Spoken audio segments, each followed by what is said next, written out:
Bless up, beauties. It's Shaman again, and I've got a short live stream for you today. Hopefully my webcam's going to work out pretty good here. Hopefully you can see me okay. It looks like the lighting's a little weird. Maybe that's better. Okay. Today we're talking about, what did I call it? Communication, live, direct, respectful, away from royalty language, and allegiance-based. I was scrubbing my basement today and getting some mold off, and took the dogs out early this morning to the small dog park, getting some things done. And this is just a short, a poquito live stream, love stream on communication. Okay.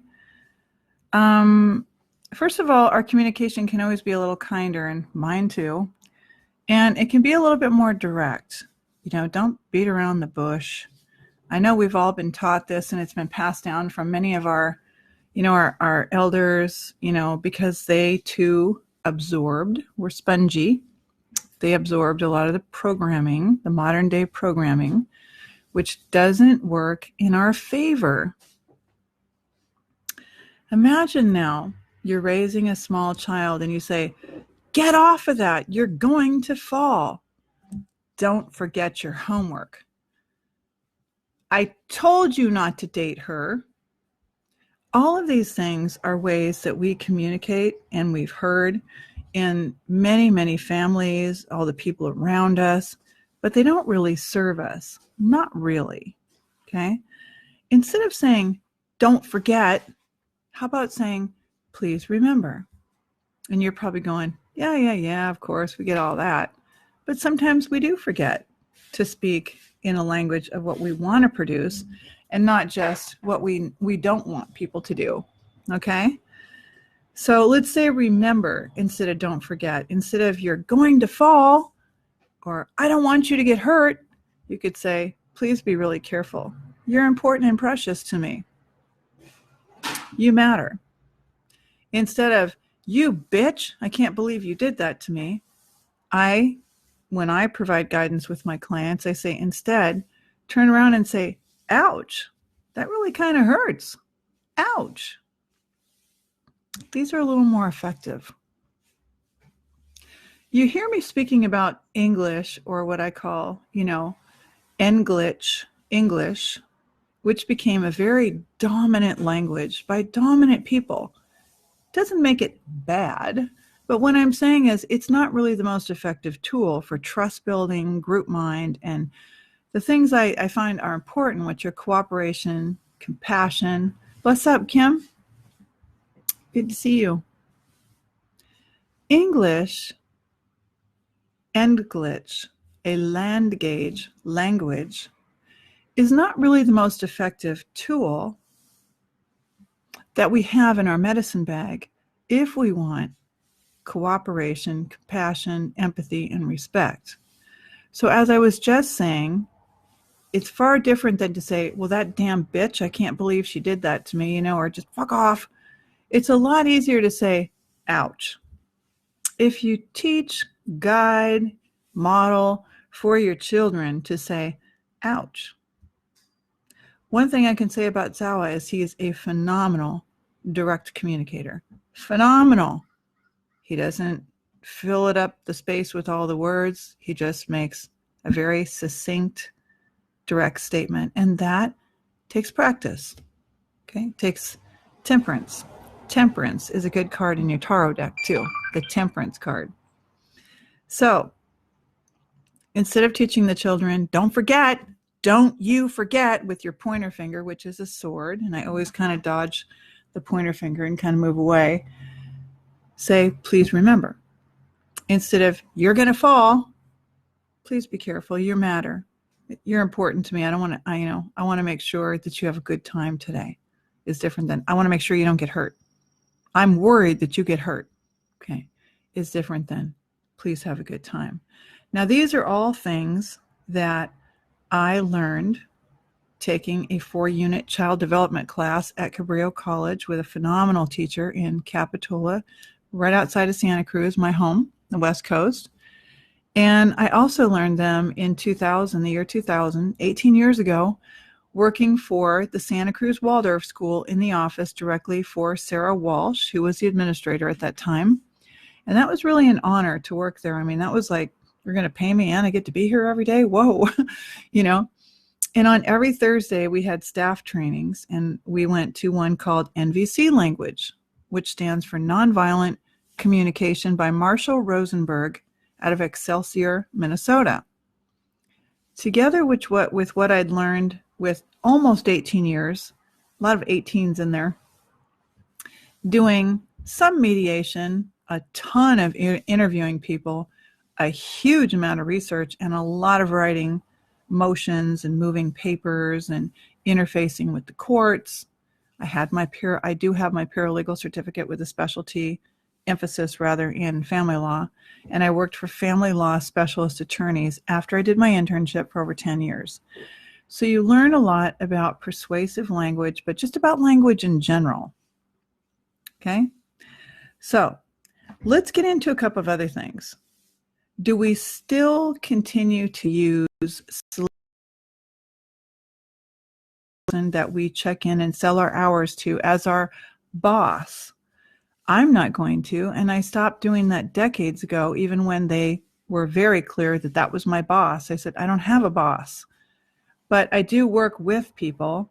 I come in and I sell my hours and I work with people, and I'll be willing to call you my employer, my manager, my supervisor, but I will not submit in allegiance-based language to calling you my boss. So that's something you can start to change right away. Stop referring to someone else as your boss, okay? Shift out of that. Let's kind of go down my little list, because this is a short live stream. And I know, Kim, you already know this, but do we need to keep using a boyfriend and girlfriend terminology when we can use that's my partner, that's my SO, that's my significant other, that's the person that, you know, I feel that I love to spend my time with? But boyfriend and girlfriend, you know, turn this into, again, more of an appeal towards pedophilia. And that is exactly what's being driven in your vehicles through word sound, is to teach you to keep doing these things as you're under a spell, to keep reproducing the same effect, but they're influencing you. You see, you become fluent in Spanish. I took French and Spanish in school, so I know a little bit of Spanish and a little bit of French, and if you stop using them, you start to kind of get a little more rusty, right? Oxidation. But when I went to Mexico a couple of times on my own, then I'd get, you know, I'd like to thrust myself out with the people, and then I'm forced to use it. So I think my son is texting me. Excuse me one second here. Nope, he's not.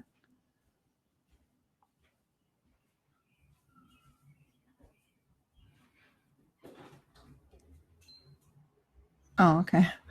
My client. So I have about 10 wellness sessions with clients this week so far, this strong.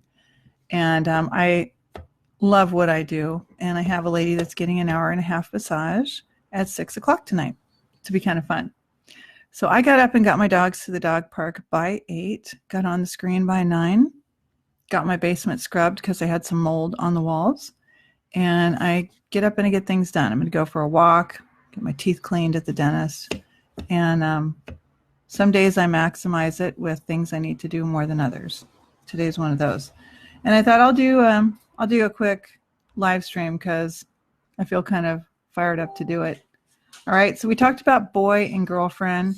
If you're going to go out with the girls or go out with the boys, you really need to consider using grown language. Either you're grown or you're a boy or a girl. You're not a perpetual child. You don't get to be that. You know, I'm going to be 57 here next, strong, on the 18th, and I don't get to be a boy or a girl.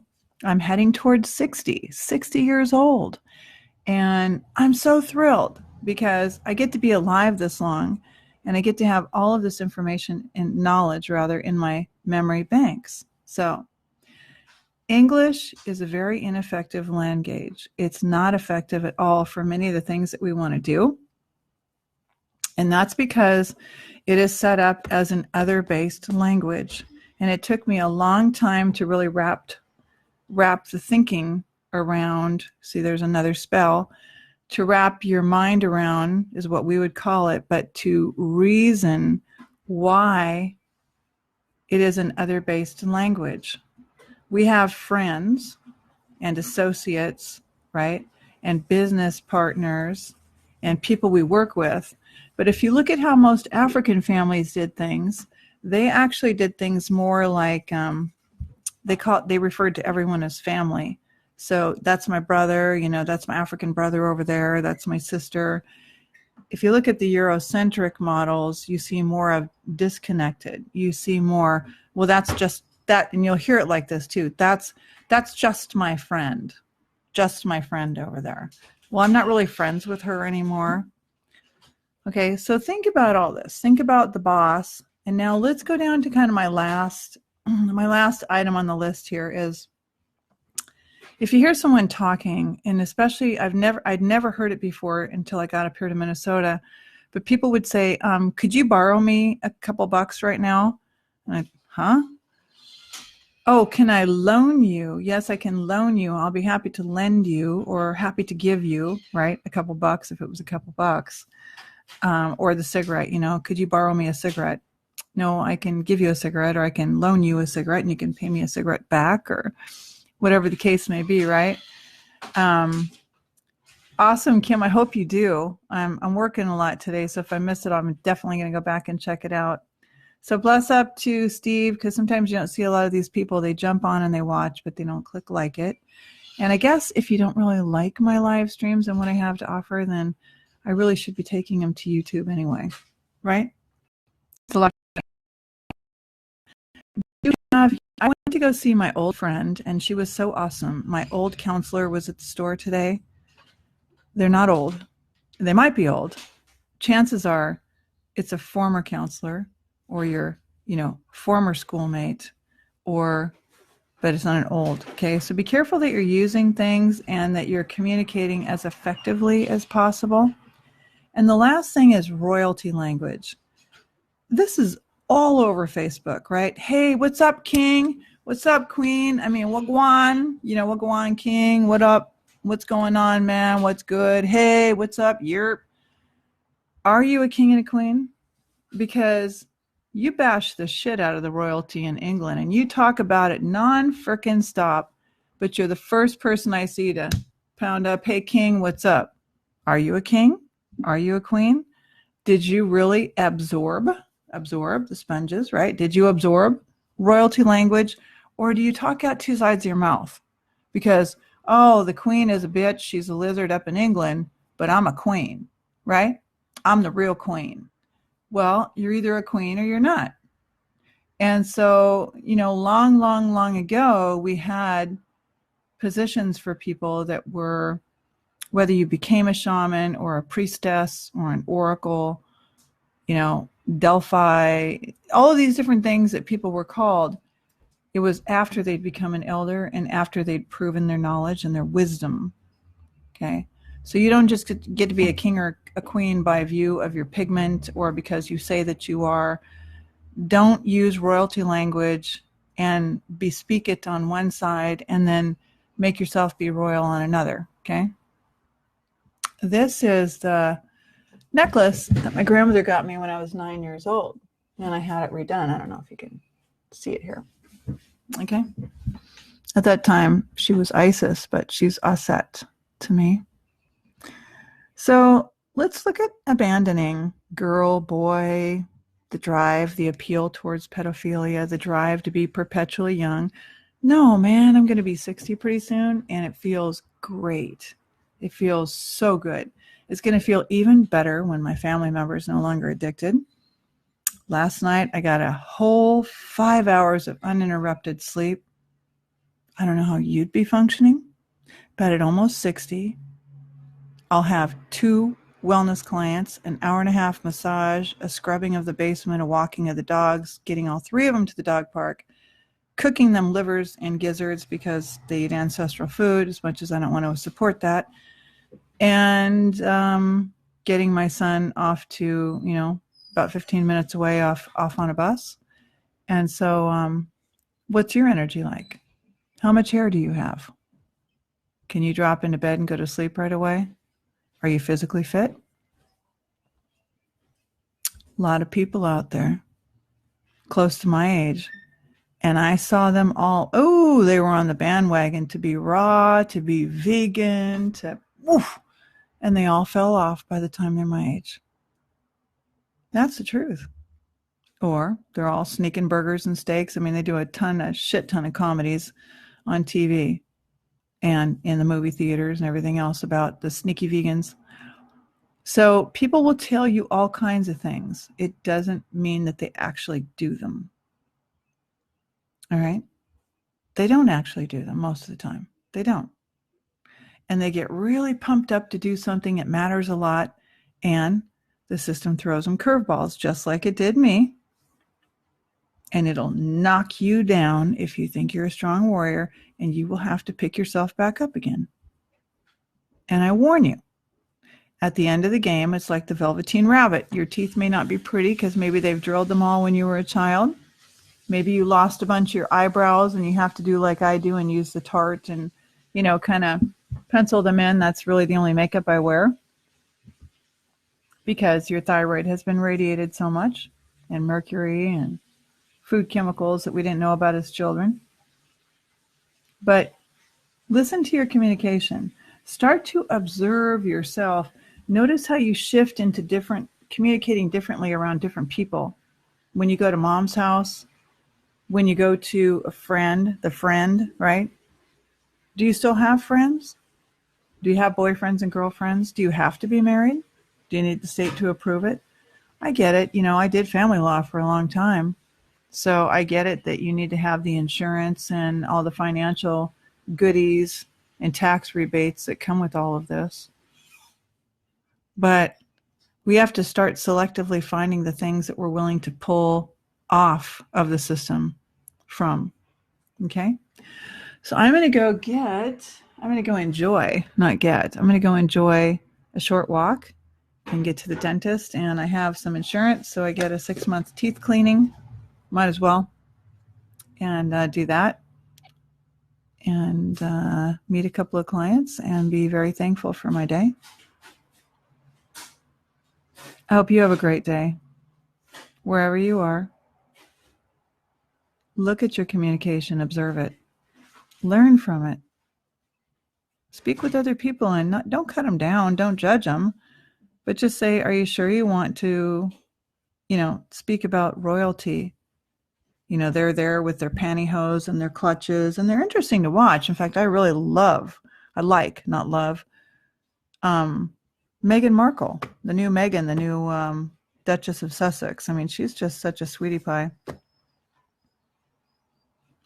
But it really is a kind of a bespectacled drama that you're watching to hook you in.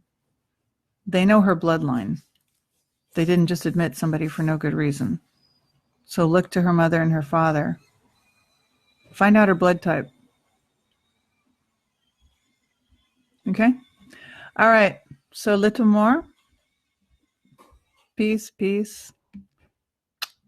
One love.